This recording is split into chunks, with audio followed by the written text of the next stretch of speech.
गहन सहन मनमोहक अवंतक मुझको आज बुलाते हैं, किंतु यह जो वादे मेरे याद मुझे आ जाते हैं। अभी कहाँ विश्राम, या तो मूक निमंत्रण चलना है, अभी तो मिलो मुझको, मिलो मुझको, मिलो चलना है। जिन लोगों को एजुकेशन से मतलब नहीं है वो योगी आदित्यनाथ का साथ दे रहे हैं, सीधी सी बात है। जिन्हें एजुकेशन का साथ नहीं देना, जिन्हें पढ़ाई का साथ नहीं देना, जिन्हें बीमारी का साथ नहीं देना। 9 साल की सरकार में केंद्र के पास कोई भ्रष्टाचार आप बता दीजिए तो मैं मान लूं आपका। कोई एक भ्रष्टाचार बताइए, और क्या नहीं कर रही है सरकार, आप देख ही नहीं पा रहे हैं। मोदी ने और कंट्रीज घूमी है, ठीक है, वहाँ पे अपने गुरुओं को ले जाके अपनी तारीफें कराई, नारे लगवाए हैं। कहने का तात्पर्य क्या है इनका? सुनिए, देश जल रहा है और मोदी घूम रहे हैं। देश नहीं जल रहा है, विपक्ष जल रहा है, विपक्ष जल रहा है, देश नहीं जल रहा है, इसलिए ये हाल है। 2024 में किसकी सरकार? कांग्रेस की आ रही है, कांग्रेस की फुल समर्थन है कांग्रेस को। एजुकेशन फ्री करेगी, पढ़ाई फ्री करेगी, इलाज फ्री करेगी। आपके मोदी ने क्या फ्री करा? बाहर जा रहे हैं, कुछ नहीं कर रहे हैं, बाहर जा रहे हैं, बल्कि हमारे मुल्क का पैसा खर्च करके आ रहे हैं, उसके अलावा कुछ नहीं कर रहे वो। हमारे देश, सब कुछ फ्री मिलना चाहिए। हमारे देश में कुछ बच्चा है जो वहाँ बाहर जाके खर्च कर रहे हैं वो? ये बताओ बच्चा क्या है? उन्होंने बाहर जाके फ्रांस गए, जर्मनी गए, यहाँ गए, वहाँ गए, सब लुटा दिया, सब लुटा दिया। सब लुटा दिया। क्या बच्चा है बताइए? इतने दिव्य आंकड़े लाए। मैं आपको एक बात बता रहा हूँ, अगर मोदी को इतना सपोर्ट करना है अपने देश का, एजुकेशन फ्री करे, हेल्थ फ्री करे। क्या फ्री कर रहा है वो यहाँ पे अपनी पब्लिक के लिए?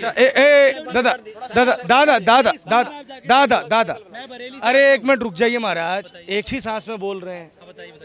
राइट टू एजुकेशन इस देश में है या नहीं है, या मोदी ने खत्म कर दिया? मोदी ने खत्म कर दी है टू एजुकेशन। मैं बता रहा हूँ आपको, जिनके माँ बाप के पास धन है, जिनके बढ़िया कारोबार हैं, जो बहुत बड़े प्रॉपर्टी के मालिक हैं, वो अपने बच्चों को पढ़ा रहे हैं। वरना सबके बच्चे घर बैठे में हैं, सबके बच्चे घर बैठे में हैं। कोई 100 रुपये कमा रहा है, जो सेव होने मोदी जी कोई काम आता है विदेश में घूमना, बस उसके अलावा कुछ नहीं आता उन्हें।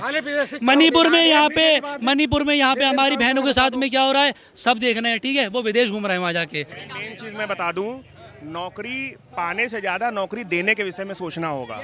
सबसे पहली बात तो ये हो गई। और सरकार देना नहीं, ये कोई पैदा सर एक मिनट बस। हम जब पैदा हुए थे तो जो वो जन्म प्रमाण पत्र था ना, उस पे हमने प्राइम मिनिस्टर जो भी उस वक्त के थे उनसे लिखवाया था कि मैंने लड़का पैदा कर दिया है, मैंने लड़की पैदा कर दी है, 18 का हो जाएगा तो नौकरी दे देना। देखिए, सबसे बड़ी बात मैं ये कहना चाहूंगा, इस देश में 2 टाइप के मजदूर हैं, एक संगठित मजदूर हैं, एक असंगठित मजदूर हैं। ये देश संगठित से ज्यादा असंगठित मजदूरों से चल रहा है। 98% असंगठित मजदूर ही इस देश को चला रहा है, और ये देश जो खड़ा है असंगठित मजदूर के दम पर ही खड़ा है। तो उसके भविष्य की चिंता और उसके जीवन की चिंता, उसके स्वास्थ्य की चिंता और उसके बच्चों की शिक्षा की चिंता, ये सरकार का दायित्व, और सरकार अपना कार्य इसमें कर रही है। मोदी सरकार कौन सी सरकार? केंद्र भी कर रही है और प्रदेश सरकार भी। मैं उत्तर प्रदेश से हूं, तो मैं ये भी कहूंगा कि योगी सरकार भी अपना कार्य कर रही है और केंद्र सरकार भी अपना कार्य कर रही है।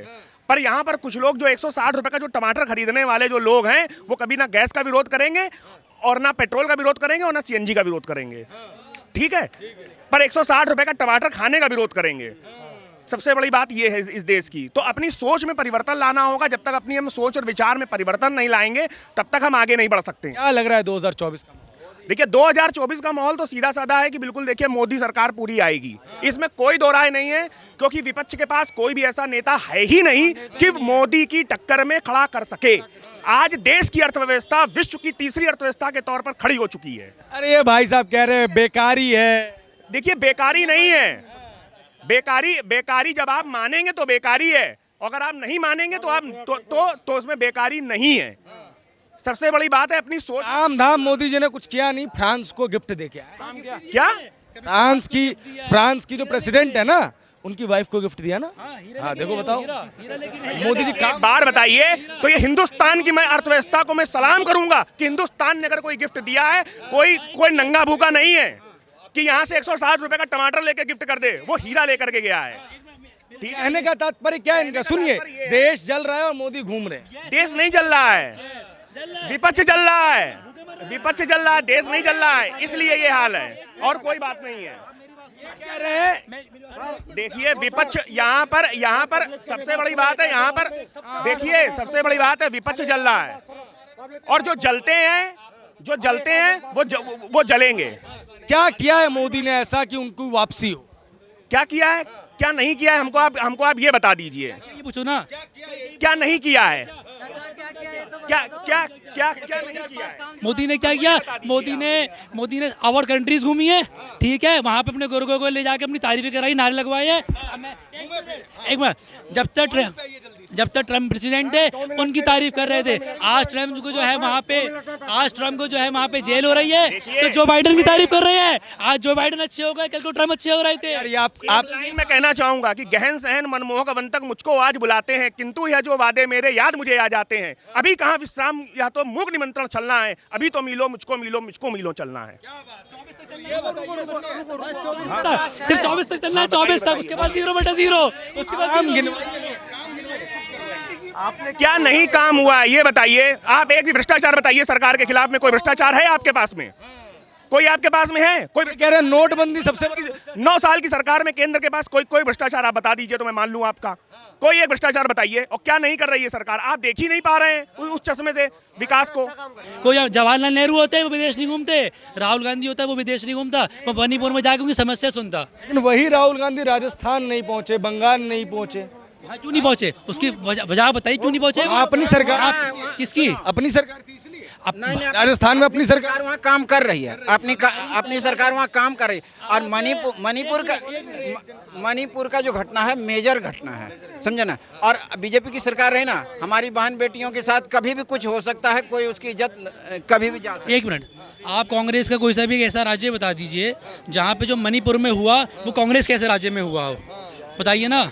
ऐसा कोई राज्य बताइए मुझे कांग्रेस का। मतलब गैंग रेप छोटी मोटी घटना। क्यों? आप यूपी में आके देख लें, मैं यूपी से आता हूँ, यूपी में कितना क्राइम है, हद से ज़्यादा बढ़ा हुआ है। कभी किसी को मुसलमान के नाम पे पेड़ से बांध के मार दे रहे हैं, कभी तबरेज़ को मार रहे हैं, कभी अखलाक को मार रहे हैं। ये सब क्या हो रहा है? क्यों नहीं बोल रहे मोदी इस पे? मोदी नहीं बोलेंगे, मोदी बस। और वो जो कन्हैया लाल सुनिए, वो जो कन्हैया लाल की कैमरे के सामने गर्दन काट दी, उमेश कोले को जाते हुए मार दिया, उस पर भी चर्चा करेंगे। उन्हें फांसी दें, उन्हें चौराहे पे लटके फांसी देते, उनकी गर्दन अलग कर दे। बिल्कुल, मैं बोलता रहा हूँ। बिल्कुल भाई साहब, दिक्कत क्या है सुनिए, एक समस्या है।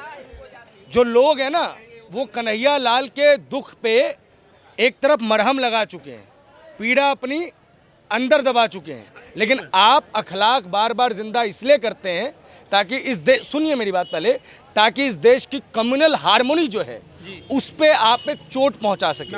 ये पहली ऐसी सरकार है जिसपे कोर्ट ने हर साल लानत मारी है। आए दिन कोर्ट जो है बीजेपी पे लानत मारती है। तुम ये नहीं कर रहे। केशवानंद भारती केस आपको नहीं पता है? आपको प्रणाम करता हूँ।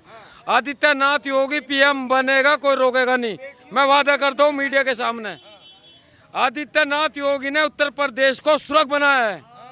मैं उसको कोटि कोटि दंडवत प्रणाम करता हूँ। 224 सीट, कितनी सीट है? सारी के सारे में दावेदार है।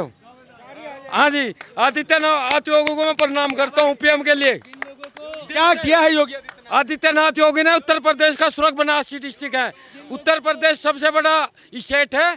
सब चोर बदमाश गुंडे सब दाएं बाएं मिचौना खेल गए। जिन लोगों को एजुकेशन से मतलब नहीं है वो योगी आदित्यनाथ का साथ दे रहे हैं। सीधी सी बात है। जिन्हें एजुकेशन का साथ नहीं देना, जिन्हें पढ़ाई का साथ नहीं देना, जिन्हें बीमारी का साथ नहीं देना। बीमारी, बहुत बड़ी बात बोली आपने। सुनिए यार, सुनिए तो, एक बीमारी होती थी इन्फेस्लाइटिस नाम की, पता है आपको? इससे पता है कौन मरते थे? गरीब घर के बच्चे, गरीब, दलित, शोषित, वंचित। इसका आंकड़ा पता है क्या था? सालाना 1 लाख से ज्यादा का। ऐसे आपको नाम नहीं पता होगा, चमकी बुखार का नाम सुना होगा आपने, जैपनीज बुखार का नाम सुना होगा आपने। उत्तर प्रदेश में जो दलित बहुल इलाके हैं, पूर्वांचल के इलाके हैं, उसमें ये सबसे बड़ी समस्या थी। सुनिए महाराज, आपको पता है आज इससे होने वाली मृत्यु कितनी है? 0। कितनी है? 0। योगी आदित्यनाथ की सरकार ने युद्ध स्तर पे इसका काम। जवाब दें। हमारे देश में अनएम्प्लॉयमेंट फर्स्ट नंबर पे, ठीक है। एक घर में, किसी के घर में 5 सरकारी नौकरियां हैं, किसी के घर में पूरे खानदान में 1 सरकारी नौकरी है। और हमारे मोदी जी क्या कर रहे हैं? सरकारी नौकरी क्या वेलफेयर स्कीम है महाराज? एक मिनट, पहले जवाब दीजिए, पहले इस चीज का जवाब दीजिए। एक घर में 5 लायक हैं, 5 पढ़ने लिखने वाले हैं, 5 ने सरकारी नौकरी ले ली। एक घर में एक भी पढ़ने लायक नहीं है, तो क्यों लेगा नौकरी? कैसे मिल जाएगी? कितने सीटेड टेट वाले ऐसे बैठे हुए हैं जो उनसे ज्यादा पढ़ने वाले, लेकिन क्या है, उनके पास धनराशि नहीं है टेबल के नीचे से देने के लिए। बात यह है, सरकारी नौकरी उसको मिल रही है जिसके पास टेबल से नीचे पैसा देने के लिए। हमारे देश में अनएम्प्लॉयमेंट है, पैसा नहीं है। मोदी क्या कर रहे हैं? 350 का करोड़, 350 रुपए का करोड़ फ्रांस की जो वहाँ के प्रेसिडेंट है उसकी वाइफ को गिफ्ट में दे रहे हैं। बताइए जरा, कहाँ से यह आंकड़ा 350 करोड़ का आ गया? क्यों दे रहे हैं? कहाँ से दे रहे हैं? कहाँ से यह गिफ्ट दे रहे हैं? करोड़ों रुपए की गिफ्ट दे रहे हैं। आपको यह पता? डिप्लोमेसी का नाम नहीं, मुझे नहीं पता। डिप्लोमेसी का नाम पता? अनएम्प्लॉयमेंट है ना। केजरीवाल का महल का बता रहे हैं ये, मोदी जी के नहीं बता रहे। केजरीवाल का जो नया वाला महल है ना, उसके लिए बता रहे हैं ये। आपको समझने में फेर है। केजरीवाल के बारे में कह रहे हैं कि इतनी का महल है उनकी। हाँ, मोदी जी योगी जी क्या है, एक कपड़े पहनते हो तो उनके पास है क्या?